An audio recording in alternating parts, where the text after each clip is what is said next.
Ce que tu appelles ta faiblesse est précisément ce qui fait de toi un vase que je peux remplir, non pas ce poli que tu t'efforces de fabriquer, ni cette certitude que tu attends de ressentir, ni cette force que tu te promets de convoquer demain. La fêlure elle-même, la bosse elle-même, le creux lui-même. Rien de tout cela n'est ce que tu crois. En ce moment même, laisse-moi t'expliquer pourquoi le caractère si ordinaire de la jarre que tu es a toujours été la condition requise pour le trésor que je veux y déverser. Et avant que ce message ne se termine, laisse-moi placer devant toi une seule ligne que j'ai demandé à Paul d'écrire à une petite église de l'autre côté de la mer, une ligne qui fera taire, en cette heure, la honte. Précise que tes propres efforts n'ont jamais réussi à apaiser. Reste avec moi à ce comptoir. Nous ne sommes pas pressés. Je te vois. Tes mains n'ont cessé de tourner et retourner cette même petite jarre, cherchant le défaut qui te rendrait indigne de tout ce qui est beau. Il y a une mère qui cache la brèche dans sa patience à sa propre famille, parce qu'elle pense qu'une vraie mère n'en a pas. Un mari, de l'autre côté du mur, a cessé de prier à haute voix parce que sa voix a commencé à résonner, à ses propres oreilles, comme trop fêlée pour être entendue au ciel. Un jeune à qui l'on a dit que la confiance est la condition pour être utilisée à temps un sentiment qui n'arrive jamais. Une personne âgée se tient devant le garde-manger de sa propre vie, embarrassée par le peu qu'il reste dans le bassin qu'elle peut offrir à qui que ce soit, y compris à moi. Une veuve a mesuré une fois de plus ce qu'il reste de son huile et a essayé de ne pas penser à ce qui vient après. Le fond. 3 rues plus loin, un père célibataire vide ce qui lui reste de lui-même dans la boîte à lunch de son enfant et se couche le soir, certain que le bord de sa coupe est visible. Quelqu'un qui portait autrefois un vase rempli de projets et l'a laissé tomber lors d'une année difficile en ramasse les tessons depuis lors, certain qu'une poterie brisée ne peut être utile à personne. Un ami qui demandait autrefois comment tu allais t'arrêter parce que la réponse ne finissait jamais de couler, sans savoir pour qui. Ta prière du matin est plus courte. Parce que répéter la même phrase a commencé à ressembler à une demande d'eau. Une jarre que tu soupçonnes d'être vide. Aucun de vous n'est caché à mes yeux. Pas un bord ébréché n'est invisible. Pas une cruche vide n'est oubliée. Chaque éclat sur le bord de ta vie que tu espérais que personne ne remarquerait, je l'ai remarqué il y a des années, et je n'ai pas tressailli. Je ne suis pas impatient face aux éclats. Je suis tendre envers eux. Je ne fais pas les 100 pas de l'autre côté du placard en attendant que tu te répares avant de m'asseoir à la même table que toi. C'est moi qui ai choisi cette jarre à dessein, sachant ce qu'elle était, sachant ce qu'elle ne pouvait pas contenir, sachant ce qui devrait s'en échapper avant que ce que je voulais y mettre puisse enfin passer. Cette indignité que tu caches n'est pas un problème que je contourne. C'est la porte par laquelle je travaille. Il y a plus de vie à l'intérieur de l'embarras que dans la partie visible. En silence, tu as traîné une honte d'avoir moins d'endurance qu'autrefois, un choc caché d'avoir besoin de repos là où autrefois, tu n'avais besoin de rien du tout. Tu as traîné l'embarras de tes propres limites. Comment une conversation t'épuise plus vite qu'avant, comment une course te vide pour des raisons qu'aucun calendrier ne peut expliquer.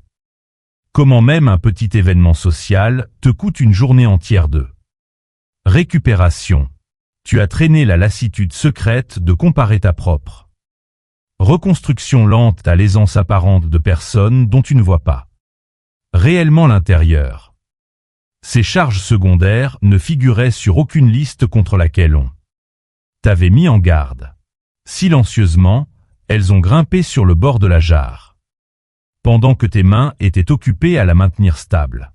Crois-moi quand je dis que je les vois aussi. Elles sont comptées avec le reste. Ferme les yeux pour les prochaines phrases s'il est prudent de le faire là où tu es. Adoucis le regard derrière tes paupières. Ne le fixe sur rien de particulier. Laisse l'intérieur de tes paupières se flouter un peu sur les bords. Ce petit relâchement de la tension est aussi une sorte d'ouverture. Tes yeux ont gardé la forme de l'inspection pendant si longtemps qu'ils ont oublié comment simplement recevoir. Remarque, à mesure que la tension se relâche, que quelque chose dans ta mâchoire se desserre en même temps et que quelque chose dans ta poitrine s'apaise. C'est ce qu'un vase fait lorsqu'il n'essaie plus de prouver sa valeur au placard. Les fêlures sont là où la lumière entre. Les fêlures sont là où l'amour sort. Reste avec cette phrase le temps d'une respiration. Ne passe pas dessus trop vite. Cette fêlure que tu essayais de cacher était, pendant tout ce temps, exactement la partie de toi par laquelle ma lumière pouvait passer. Tu n'as pas appris tout seul à avoir honte d'être un vase d'argile. Tu l'as appris le premier matin où un parent t'a dit que pleurer était une fuite et que les fuites étaient embarrassantes. Et alors, tu as soudé la petite fêlure de ton chagrin et tu en portes la cicatrice depuis lors. Tu l'as appris le jour où un enseignant a présenté un autre enfant comme l'exemple du bon vase, et tu as compris sans que personne ne le dise que ta forme n'était pas celle que l'on choisit. Tu l'as appris la saison où une relation s'est terminée et où quelqu'un qui connaissait tes fêlures a décidé qu'elles étaient trop lourdes à supporter, et tu en as conclu que les fêlures elles-mêmes devaient être la raison pour laquelle personne ne restait. Tu l'as appris dans un lieu de culte où le langage de l'utilité ressemblait beaucoup au poli, et le langage de la sainteté ressemblait beaucoup à l'ornement, et le langage de la bénédiction ressemblait beaucoup au fait de ne jamais avoir à admettre que tu étais fatigué, brisé ou à bout de force. Ce langage ne venait pas de moi. Quelques-unes des bouches qui l'ont parlé se souciaient de toi sincèrement et ne faisaient que transmettre ce qui leur avait été dit. D'autres bouches ont emprunté le son de mon nom à dessein pour t'obliger à lutter afin de continuer à t'exploiter. Dans les deux cas, c'est la même image falsifiée de vase logé dans ta poitrine, étincelant, ornementé. Jamais ébréché, jamais fatigué. Et cette image a été esquissée par des doigts qui n'ont jamais été les miens. Pose-la 1 minute. Appuie-la contre le mur pendant que je décris ce dans quoi mon trésor a toujours préféré habiter. Quelque part en chemin, on t'a enseigné que la valeur vient du poli, que la jarre sainte est celle qui est ornée sur l'étagère du haut, mise à l'écart des cuisines et de la vaisselle et de l'usage ordinaire, gardée sous verre parse. Qu'une chose si belle ne pourrait survivre au contact d'une vie réelle. On TA. Enseigner que la cruche par laquelle je verserai est celle qui a été lustrée par assez de discipline, assez de jeûne, assez de certitude, assez de dimanche. Matin sans bâiller. On t'a enseigné que tu dois être rempli de confiance avant que je puisse te remplir d'autre chose et qu'une jarre hésitante est une jarre disqualifiée. Ce n'est pas ainsi que j'ai jamais travaillé. Cela n'a jamais été ma façon de faire. Regarde les cuisines du monde où j'aime le plus m'asseoir. Non pas les étagères de verre, mais les comptoirs usés avec des miettes sur les bords. Un mug ébréché qu'une main fatiguée saisit à 5 heures du matin, une cruche avec une petite fracture sur le côté que quelqu'un continue d'utiliser parce que l'eau arrive toujours là où elle doit aller. Les vases que j'ai le plus aimés à travers les siècles n'ont jamais été ceux qui impressionnaient les visiteurs. Ils étaient ceux qui étaient utilisés jusqu'à ce que l'usage lui-même devienne une sorte de prière. Tu as mesuré ton aptitude pour moi selon les mauvais critères. Tu as tenu la jarre de ta vie à la lumière pour en vérifier l'éclat. Moi, je l'ai tenu à la lumière pour en vérifier les ouvertures. Ce n'est pas la même inspection. Une inspection d'éclat disqualifie presque tout le monde et les disqualifie pour la mauvaise raison. Une inspection d'ouverture cherche les fêlures, les creux, les endroits où ce qui est à l'intérieur peut enfin se déverser sans qu'un mur ne s'y oppose. Cette même fêlure qui échoue à la première inspection est la caractéristique précise qui réussit la seconde. Ce que tu appelles vide est l'espace dont j'ai eu besoin pour remplir. Ce que tu appelles fêlé est la couture par laquelle ce que je verse atteindra enfin un monde assoiffé. Ce que tu appelles ordinaire est le camouflage qui permet au trésor intérieur d'être indubitablement mien quand les gens le voient enfin. Une jarre en or aurait fait passer le don pour l'éclat propre de la jarre. Une jarre d'argile rend impossible toute confusion sur la source. Place ta main à l'endroit de ton sternum où une jarre aurait un couvercle. Une légère pression. Presse le dos de cette main doucement dans la paume de l'autre. Juste assez pour que les deux se sentent l'une l'autre.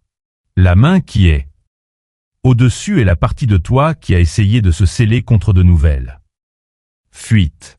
La main qui est en dessous est la partie de toi qui espérait silencieusement que quelqu'un te rejoindrait enfin à l'intérieur de ta propre peau.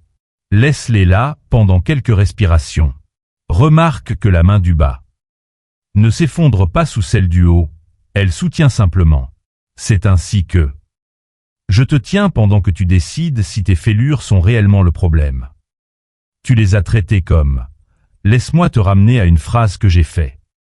Écrire par Paul il y a de nombreux siècles, adressé à un petit groupe de croyants dans une ville grecque sophistiquée du nom de Corinthe. Ils n'étaient pas des gens méchants, ils étaient des gens embarrassés.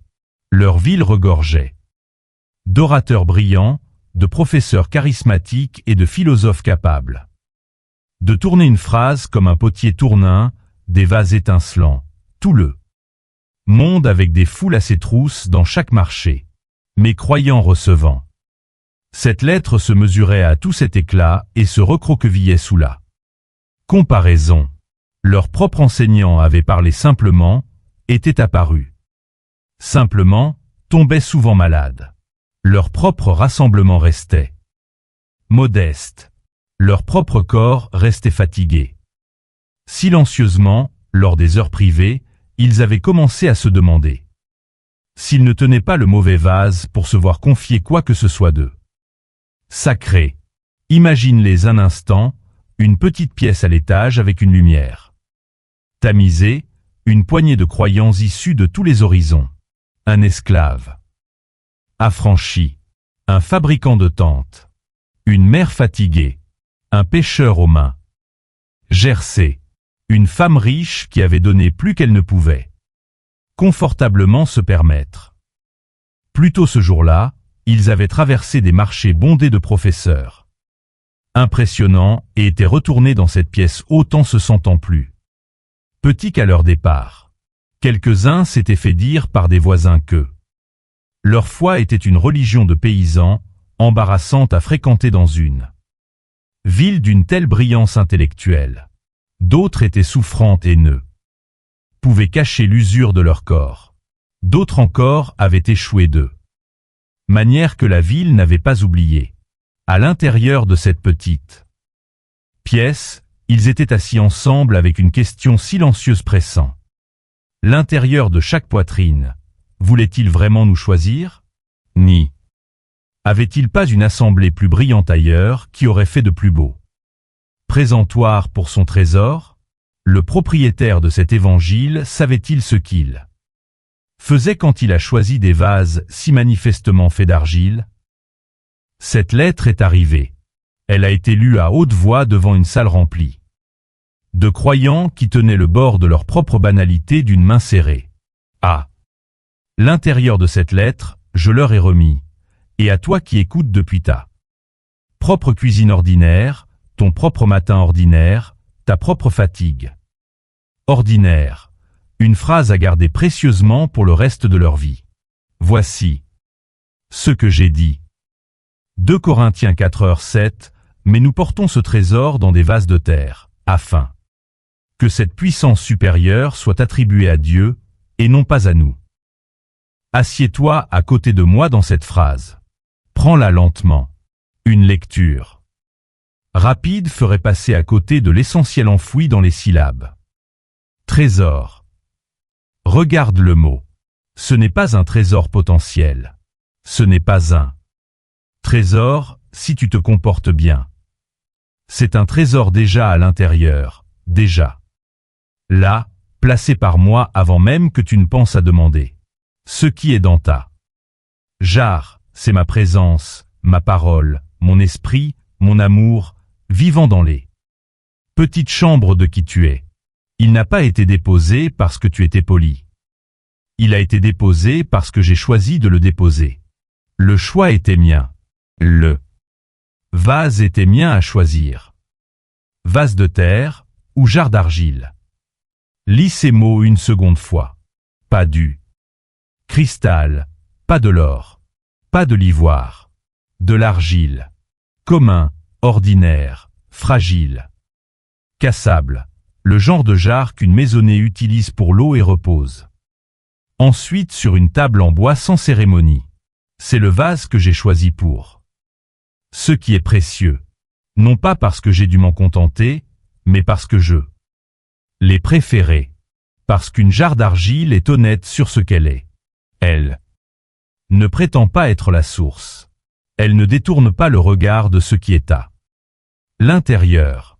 Entends cela alors que je le dis directement à la version de toi qui a eu honte d'être si ordinaire. Le caractère ordinaire était la condition. L'ordinaire n'était pas l'échec.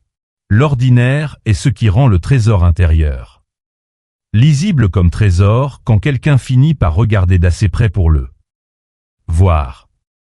Puissance supérieure. Ce mot pour puissance dans la langue originale désigne celle qui déborde du récipient sans le briser. Ce qui est en toi bouge avec ce genre de force. Tu l'as ressenti sans pouvoir le nommer, de petite miséricorde que tu as donnée un jour où tu n'avais plus rien à donner, une gentillesse qui est sortie de ta bouche quand tu t'attendais au contraire, une force pour continuer à marcher à travers une saison qui aurait dû t'arrêter il y a des semaines. Ces moments n'étaient pas tes réserves. Tes réserves étaient vides depuis longtemps. Ces moments étaient ma puissance dépassant la limite de la jarre. Attribuée à Dieu, et non pas à nous. Entends le soulagement dans cette ligne. Le trésor est mien. La puissance est mienne. La conservation de celle-ci à l'intérieur de la jarre est mienne. Rien de ce fardeau n'a jamais reposé sur toi. Tu n'as jamais été celui qui était chargé de garder la chose précieuse. Précieuse. Tout cet effort épuisant peut s'arrêter. Tu es le porteur de quelque chose dont je suis responsable. Un porteur est honoré. Un porteur est aimé.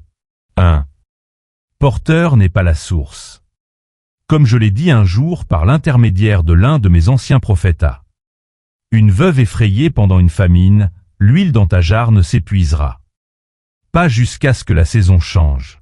Laisse cette promesse tranquille s'asseoir à côté de la phrase que Paul a écrite. La jarre ne se vide pas parce que celui qui la remplit est celui qui décide quand la famine prend fin. Tu as compté les gouttes parce que tu pensais que la réserve était à toi de gérer. Elle n'est pas à toi de gérer, elle est à moi de la faire couler. Laisse ce détail s'installer le temps d'une respiration. Cette veuve n'a pas cessé d'être veuve.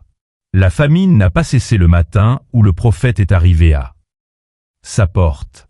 Sa jarre n'a pas soudainement changé d'apparence. Ce qui a changé, c'est qu'il prêtait attention au niveau. Jusque-là, le niveau était sa terreur. À partir de là, le niveau est devenu mien au moment où elle m'a remis la petite chose qui lui restait. C'est tranquillement mien depuis lors. C'est l'arrangement que je propose à ta jarre en cette heure. Tu me donnes le niveau. Je m'occupe de la réserve.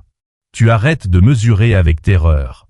Je commence à mesurer avec miséricorde. La famine à l'extérieur de la fenêtre peut prendre son temps pour se lever, pourtant ta jarre dans ta cuisine est déjà sous une nouvelle direction. Reviens un instant à la promesse que j'ai offerte au début de ce court message.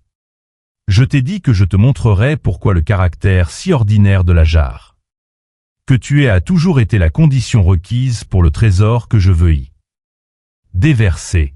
Voici donc la réponse, parce qu'un trésor à l'intérieur d'un vase scintillant est confondu avec le vase. Un trésor à l'intérieur d'une jarre d'argile ne peut être que moi. Le but même de ta simplicité, de tes fêlures, de tes bosses, de tes creux, était que personne en regardant ta vie, y compris toi, ne se méprenne sur ce qu'ici passe pour quelque chose que tu aurais accompli par toi-même. Le trésor a toujours été attribué au bon propriétaire précisément parce que ta jarre a toujours été honnête sur le fait d'être une jarre. Emporte cette petite pratique avec toi dans le rythme de tes journées pendant qu'un déchargement plus profond prend son temps. Chaque fois que la honte d'une fêlure réapparaît, et elle réapparaîtra, puisque ce mensonge sur la nécessité d'être poli pour être utile vit dans tes circuits depuis des années. Fais une pause et pose une seule question à la jarre. Ce vase est-il capable de contenir ce qu'il veut verser à travers lui? La réponse est oui. Toujours. Oui. Une fêlure ne disqualifie pas la jarre. Une fêlure est l'un des chemins par lesquels ce qui est versé s'échappe. Une bosse ne rend pas la coupe inapte. Une bosse est l'endroit où la table reconnaît maintenant la coupe comme étant la tienne. Il y a un deuxième temps dans cette petite pratique. Une fois que tu as posé la question et qu'une réponse affirmative revient, refuse l'envie de repartir au pas de course. Attarde-toi dans le « oui » un instant de plus que ce qui te semble confortable. Beaucoup d'entre vous fuient le soulagement parce que le soulagement est un territoire que vous n'avez pas habité. Permets à ce « oui » de s'installer sur ton bord. Plus on le laisse là, plus tes mains apprennent qu'elle n'était jamais celle qui retenait ce qui est sacré en toi. Un troisième temps, plus doux que les deux autres, quand tu remarques que tu as versé quelque chose de bon dans la journée d'une autre personne, ne te précipite pas pour t'en attribuer le mérite. Murmure plutôt, de la voix que tu peux. C'était le trésor, pas la jarre. Cette simple phrase est une posture entière. Elle rend l'éclat au bon propriétaire. Elle garde la jarre honnête. Elle te protège de la douleur lente de croire que tu dois continuer à être la source de ta propre réserve. Une petite étape supplémentaire vaut la peine d'être ajoutée dès que tu en as la capacité. Après le murmure, prends une inspiration lente et laisse l'expiration être plus longue que l'inspiration. Le corps absorbe plus d'une expiration lente que de n'importe quel sermon bien tourné. Ton système nerveux fonctionne sur des inspirations depuis des années, se tendant, retenant, rassemblant, agrippant, parce qu'il a supposé que la réserve pourrait s'épuiser à tout moment, et qu'un vase sage thésaurise ce qu'il a. Une expiration lente enseigne à la jarre que la réserve n'est pas en danger. Une expiration lente dit au couvercle qu'il est autorisé à rester lâche. Une expiration lente est la plus petite prière de confiance possible, et elle arrive à mon oreille tout aussi pleinement que la plus longue jamais formulée. Et enfin, quand la comparaison arrive, et elle arrivera, parce que des jarres polies sur un écran lumineux ne cesseront pas d'apparaître devant toi. Ne discute pas avec la comparaison. Pose-lui simplement une question tranquille. Quel trésor cette jarre transporte-t-elle? La comparaison ne peut pas répondre à cette question parce que la comparaison ne regardait que l'extérieur des vases. Ta question redirigeait l'œil vers la seule chose qui compte à propos d'une jarre. Laisse la comparaison s'éloigner sans réponse, comme un marchand confus s'éloigne d'un étal qui vend quelque chose qu'il ne cherchait pas réellement. Tu n'as jamais été à la recherche d'une jarre différente. Tu as toujours été à la recherche du bon propriétaire pour la jarre que tu es déjà. Aucune Transformation n'arrive généralement au premier essai. La honte des fêlures est ton colocataire depuis de nombreuses saisons et les colocataires déménagent. Rarement l'après-midi où on le leur demande. Après la 10e répétition de la question posée à la jarre et après avoir laissé le « oui » s'installer, remarque. Toutefois le changement. La honte commencera à mettre plus de temps à arriver le matin. Passé la 30e répétition, remarque le changement suivant. Tu auras cessé de chercher le poli par réflexe dès que quelqu'un s'approche assez pour voir la bosse. Passé la 50e, remarque encore, les gens qui sont restés près de toi sont restés non pas malgré les fêlures, mais parce que quelque chose dans ta jarre particulière rend son trésor reconnaissable pour eux d'une manière que les jarres polies n'ont jamais été. Passé la 100e, jette un coup d'œil à ta propre vie et comprends que tes fêlures n'ont jamais été la blessure. Elles étaient le chemin vers celui qui a essayé un jour de m'apporter une jarre brisée et s'en est allé convaincu que rien n'était différent parce que rien dans la jarre ne semblait changer. Écoute-moi, le remplissage se produit plus lentement que l'œil ne le perçoit. Le remplissage ne s'annonce pas de la même manière que le vidage. Une nuit où la réserve se reconstitue est presque toujours une nuit sans feu d'artifice. Tu as peut-être passé des années à supposer que rien ne se passait simplement parce que le niveau montait si silencieusement. Apporte à nouveau la jarre. Pose-la sur le comptoir entre nous.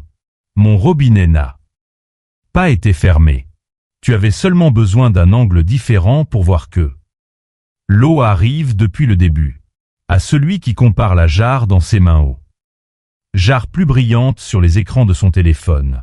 Pose le téléphone face contre terre pour le reste de ce message. Ces jarres brillantes ne sont pas tes concurrentes. Elles sont une cuisine différente, une table différente, un repas différent dans une saison différente. L'éclat à la surface ne dit presque rien sur ce qu'il y a à l'intérieur. Certains des vases les plus polis de ton fil d'actualité sont vides. Certains des vases les plus ordinaires que tu croises chaque jour débordent de ce que seuls les proches goûteront jamais. La mesure de ta jarre n'est pas son éclat. La mesure de ta jarre est ce qui passe à travers elle quand tu me laisses verser.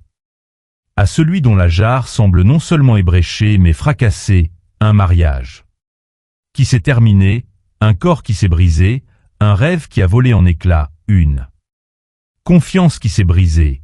Écoute cette dernière parole avant que je ne conclue. Une poterie fracassée dans mon atelier n'est pas un déchet. C'est une matière première avec laquelle je recommence. J'ai toujours préféré construire avec des tessons brisés plutôt qu'avec des vases intacts, parce que les tessons savent qu'ils ne peuvent rien retenir par eux-mêmes, et cette connaissance est le début d'une utilité véritable. Apporte-moi le tas. Ne l'agence pas proprement. N'essaie pas de le recoller dans la forme qu'il avait autrefois. Je suis en train de faire quelque chose de nouveau à partir de ce que tu as décidé être fini.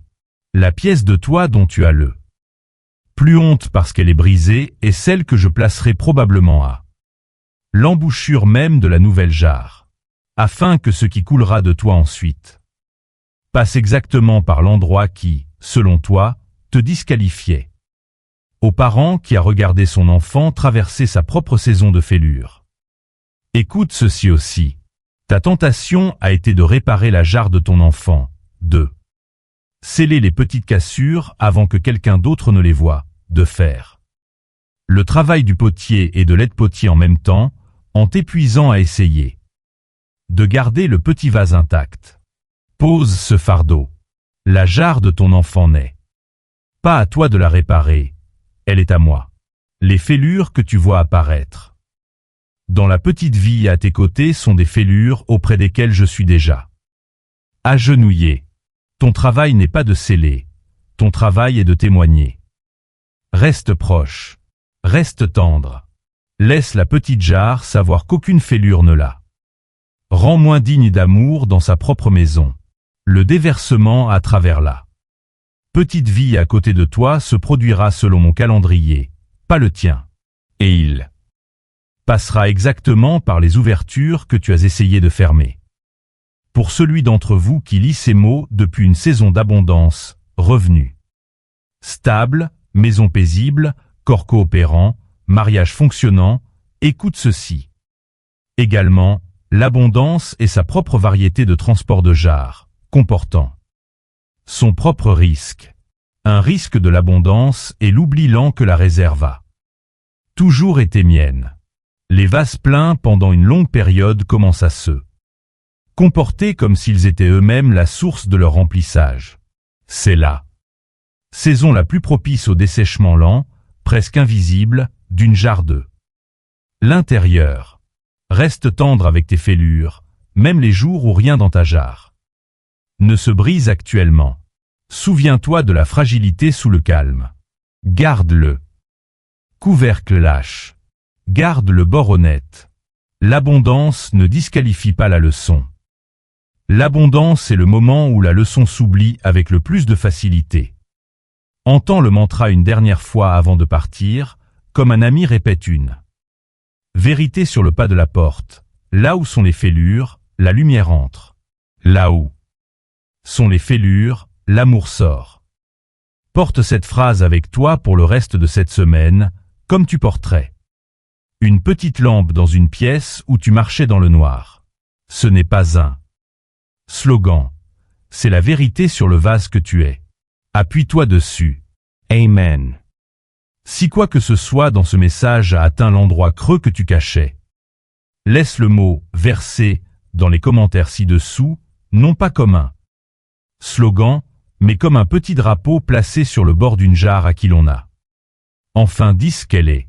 Dans l'espace épinglé au-dessus de cette vidéo, tu trouveras cette brève lettre déjà préparée, une pour saluer chacun de tes 7 prochains matins, envoyée dans ta boîte de réception à l'instant même où un oui, tranquille soulèvera le couvercle. Reçois-les. Transmets cette vidéo à quelqu'un dont la jarre a semblé trop ébréchée ces derniers temps pour transporter quoi que ce soit de sacré. Clique sur s'abonner pour que la parole de demain atteigne ton comptoir avant que la honte ne trouve la portant. Premier. Ce chemin n'a jamais été censé être parcouru avec un couvercle scellé.